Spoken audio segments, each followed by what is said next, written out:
Hey, it's Jabbo. Welcome to BrickTsar, your home for vintage Lego and weird collecting habits. Today we're going to be talking about Lego boxes and Lego instructions.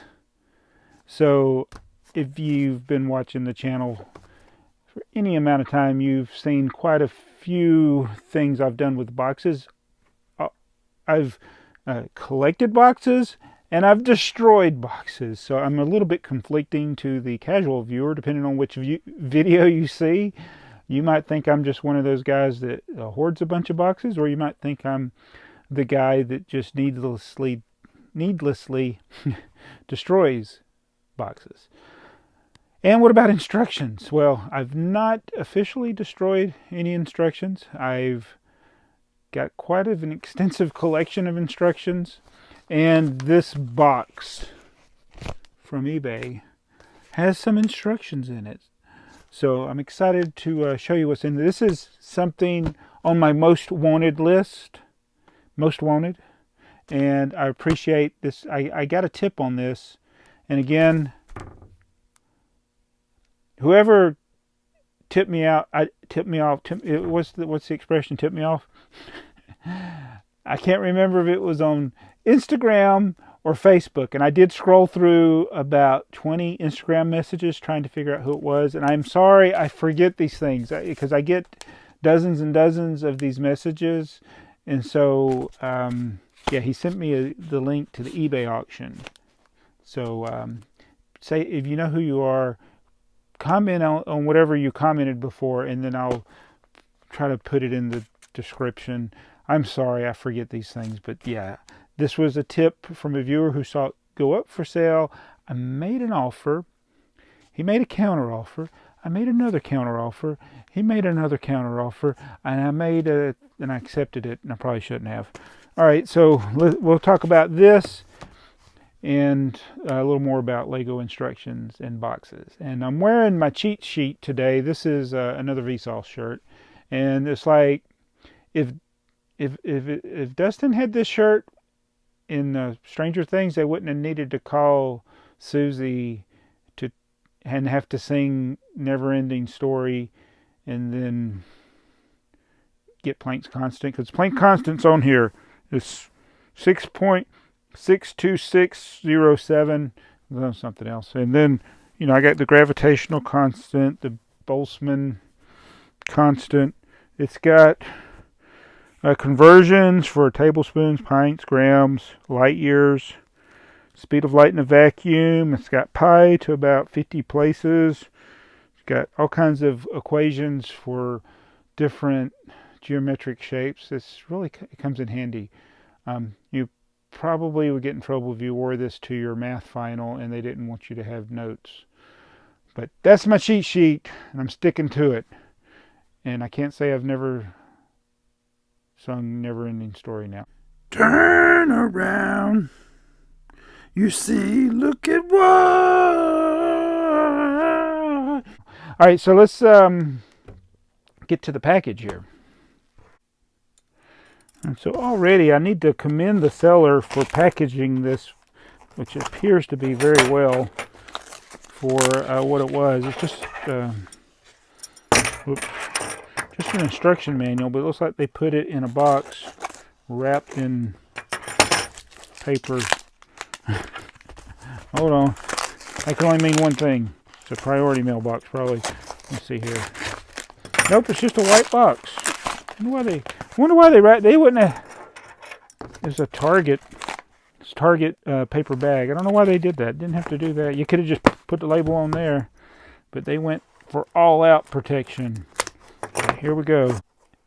This is from my most wanted list. Yep,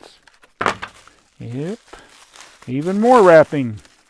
Well, they did everything they could to securely package this. All right, so I got to be careful here because, one, I don't want to tear it up, and two, I think it's actually got somebody's, it's got somebody's address on it, so I'm going to turn it over that way. But it is this. The super rare 6862 supermodel building instructions. There were two ways you could get this. They made a 3-in-1 set that had the 3 sets from the M-Tron theme that you needed to get the pieces to build this. Or you can mail in and get it. And this is one of those things that I really regret not getting into. I wasn't into M-Tron. I didn't buy any of the M-Tron sets when they were available in stores. And so I missed out on the opportunity to buy this. Actually, it would have been free, I think. I think it was just a mail-in offer, or maybe you had to pay $1. I don't know what it was. There was some kind of mail-in offer. Or you could buy the 3-in-1 set. Now I'm going to turn this over. Yep, it's got his address on it. It is. So this is a one-owner thing because the name on this package, on this instruction manual, is the name of the guy I bought it from. So, yeah, that's pretty amazing. Let me do this. I'm trying to open it up. He's got it in this bag. So this thing would have been safe in the rain or anything else. But let's see here. Do it like that. Yeah. So this was mailed in, and he got it. And so now he sold it, and what a wonderful idea that was for him to purchase it and then sell it. Oh, let's look at the inside here. It says there's the 3 sets you would have had to have combined to build this. To combine pieces from each of these sets, 3 sets, into a Space Voyager that will blow your magnets off. And then it's got this note from Jack the Lego Maniac, a real person, not. There's the instructions. And then that's the last page. Nothing else too special in there, but that is, ooh, I'm nervous holding this. I'm going to set a coffee cup on it now. I got to do something to keep from destroying this. So you can go online, and there's copies of this online, so you don't even have to buy it, but I wanted it to have it because I'm a collector.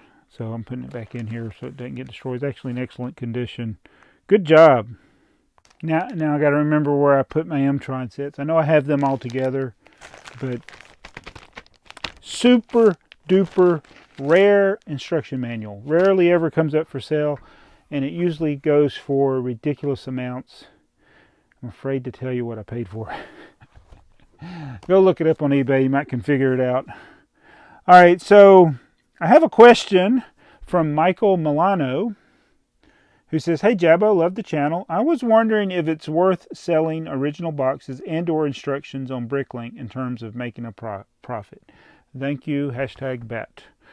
All right, Michael. So I will say, no, it's not worth it. But I say that, and then if you got something like this, it's definitely worth it, because this guy made like 200 times what he paid for something when he sold it. So I would say in general it's not, because there's not a high demand for new boxes or new instruction manuals. It's just those few things that are special, exclusive, hard to find, old, discontinued, or things where people already threw all the boxes away, and there's not many of them. So it's usually older sets that people want the boxes, not newer ones. So for the most part, I would say it's not worth the time and hassle of storing them. I know that a lot of people, they end up just recycling the boxes. You could list them and just hope they sell one day. It's just, I just don't think a lot of new stuff, even some of the good sets, I don't think so. I don't even bother to list boxes on Bricklink. Instructions, sometimes those can go for ridiculous amounts. Things like Darth Maul bust, those instructions are high. Any of the discontinued UCS sets, the instruction manuals will usually sell for a lot. So those is worth it, but usually the people that have those instructions don't want to sell them. So what I usually do, this is what I do with boxes. I keep one box for every set that I have. So I may have duplicates of some sets, but I want at least one box of all the sets. And then anything that I part out to get pieces or go into Bricklink, I usually throw those boxes out. They go to the recycle bin, at Cedar Creek Recycling Center. Which I think they've been known to combine everything into one thing anyway. So it's like you separate everything and then they just take it to the landfill and they put it all back together. But yeah, I do put it in the cardboard bin at the recycle center. I don't. In fact, the stomp box videos where we were smashing the boxes by jumping on them. I was looking at that in one of them that I was jumping on a small stack of the blacksmith shop sets. So I don't know, those might be worth something now. I don't know. Because the blacksmith, with the medieval blacksmith shop coming out, is sitting over there on the corner of my table, and it's like, now the blacksmith shop, yeah, I smashed those boxes. It's too late now. They're gone. Let's look at a couple other questions, but yeah, I think the most of the time this comes up in people when people are parting out sets and they got all these instruction manuals in boxes and they're like, do I try to sell these? It's probably not worth your time. So do with what you will with them. Do what you will with them. But yeah, it's probably not worth it. Linda Pleam, or is it Plime, or is it Plim? I don't know how to say it. It's Linda. I'll just say Linda. He says, "Hey Jabbo, I've been watching your videos for the past year, and I'm a big fan. Your love of Lego is contagious, and I have learned so much from you. If you have the time, I have a question. #bat. I have accidentally ordered the same bricks and minifigures multiple times too. Frustrating. After I place an order on the invoice under the buyer information, I see an option to click on add order items to wanted list. Should they have remove order items from the wanted list instead? I'm confused. Why would someone want to add items they just ordered? Thank you and stay safe." So this is a very good question because it's something I actually have never done, and I actually went on to look at some of my completed orders, and there is an option under your settings where you can add a little wanted list icon on your order list, and then when you click on it, it shows you what items in that order were on your wanted list. I don't know if this is the same thing that you're talking about, but that you go to the settings, you check the box for wanted list, and then when you go back to your list of orders, there's looks like a scroll, and you click on it, and that shows all items in that order that were on your wanted list, and then you can delete them.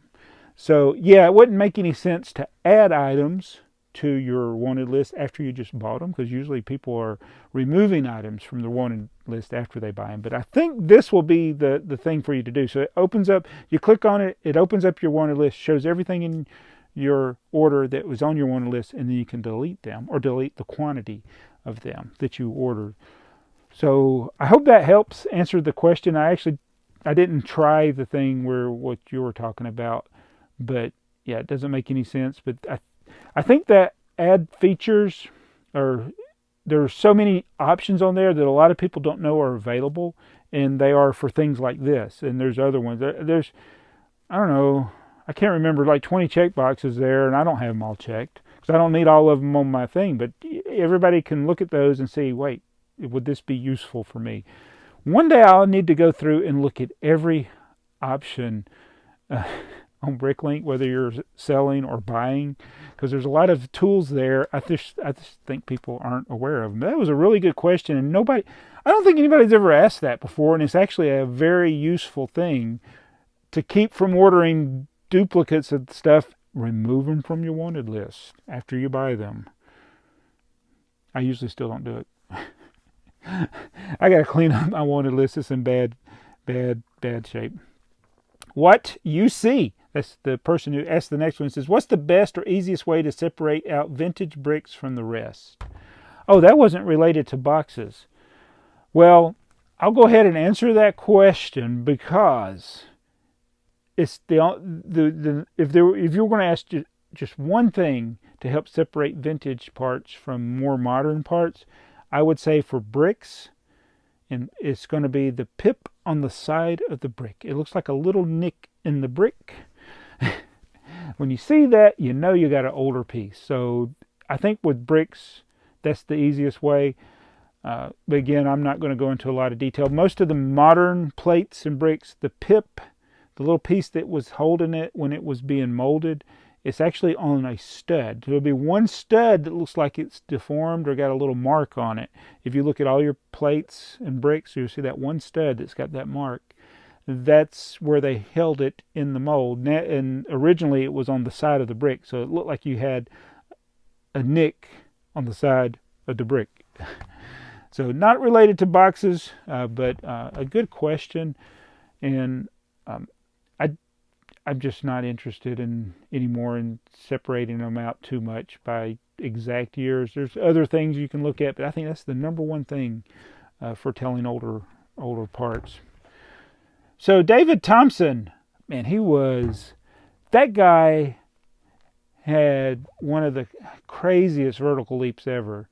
And he scored 73 points in one NBA game, which is super amazing. But that's not that David Thompson. He just happens to have the same name.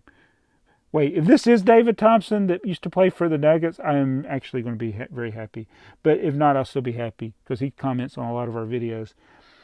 So David, I'm sorry if you're not the David Thompson that played basketball. All right, so what about Lego boxes in 60 years' time? So that goes back to the thing, like, I kind of encourage people to throw their boxes away, because since I'm keeping mine, it's like the more people that throw their boxes away, the more valuable the boxes that I kept will become. And so that's what happens. Most people, I think with any item, I think we all throw the box away, and we don't think anything about it. It's just if you collect an item, you keep it. So I have other toys that I use in my basement, and most of them I don't keep the boxes. For instance, all the Thomas and Friends stuff, I usually immediately get rid of the boxes, unless it's a very old item that I got. The new stuff, it's like I open it up, show it, the box goes out. In fact, I took a box today to the dump. The set came yesterday. I filmed the video. The box is gone now. I don't have any. I don't ever plan on selling them, so there's no point in me keeping the box. So 60 years from now, though, somebody will be like, oh, what about that 75th anniversary set? Nobody has it for sale. And then, yeah, it'll be worth something. But would it have been worth me keeping it 60 years to sell when I'm dead? No. So what you do with your boxes or your instructions or your paperwork, that's up to you. I just know from personal experience that I threw out my duplicates of my castle sets that I bought in the late 80s and early 90s. I didn't have a lot of space. I threw them away, and I regretted it when I went to sell those, because I think in some cases the box was worth more than the set. In fact, some of the vintage stuff that I collect, the 60-year-old stuff, the box is worth more than the set. So if you go back 60 years, that would be what? 1961? Oh my goodness, 1961, 60 years ago? Yeah, a box from 1961 is going to be worth more than the bricks that are in it. Almost everything. I mean, you don't even there's almost no example where the pieces are worth more than the box from that era. The little parts packs that came out then, the pieces aren't worth that much. I guess the exception would be the ones that have the little policemen or the bicycles, the motorcycles, or the cars, those things. That in that case, they will be worth more than the box. But the bricks, no, not usually. So yeah. So ones like myself and Brick Trains, we collect the boxes from that era, and we don't worry about the pieces so much because you can get the pieces still relatively pretty cheap. So that's wow, that went a lot longer than I expected, and I'm sorry for throwing in the brick question. Actually, I don't apologize for anything. I'm BrickTsar. I do what I want. This is my channel. I hope you enjoyed it, and don't worry, I'll be in a different shirt tomorrow. But if you're taking a test tomorrow in math or physics or geometry, turn the video upside down and use my shirt. I'll back up where you can see the whole thing. You got the answer yet? Okay, see ya.